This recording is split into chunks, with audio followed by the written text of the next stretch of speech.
mostra que es un más chiquito que mundo. Semana para nuestra para, con su chisaco y Señor, sea tu palabra en el corazón, proclama palabra del Señor, medita de tu Espíritu Santo.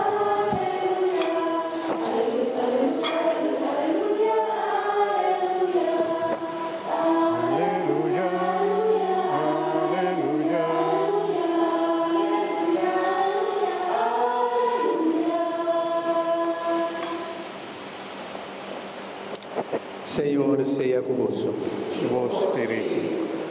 Proclamação do Evangelho de Jesucristo segundo São Marcos. Gloria a vos, Señor.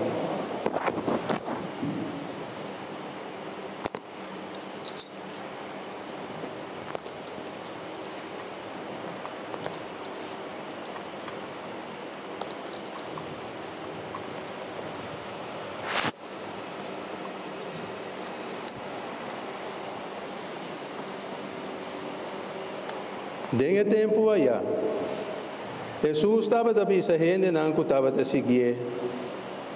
Vou por comparar o reino de Deus com um sembrador, que astrói sua semente tem seu conuco. Dengue noite e de dia está dormindo talanta.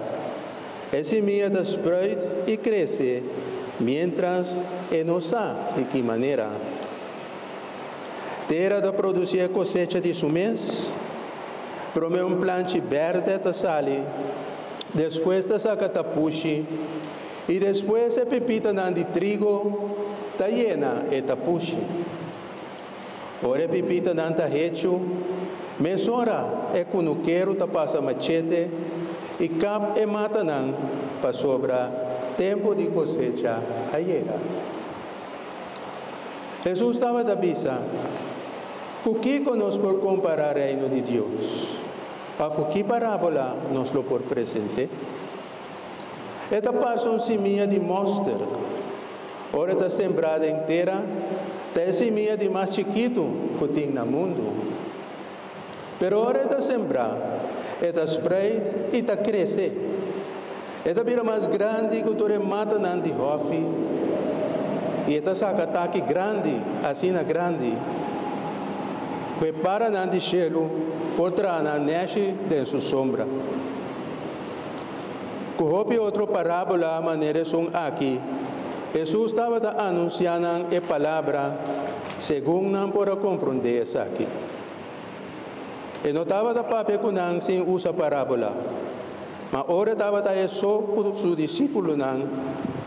E estava explicando em turcos. Palavra do Senhor.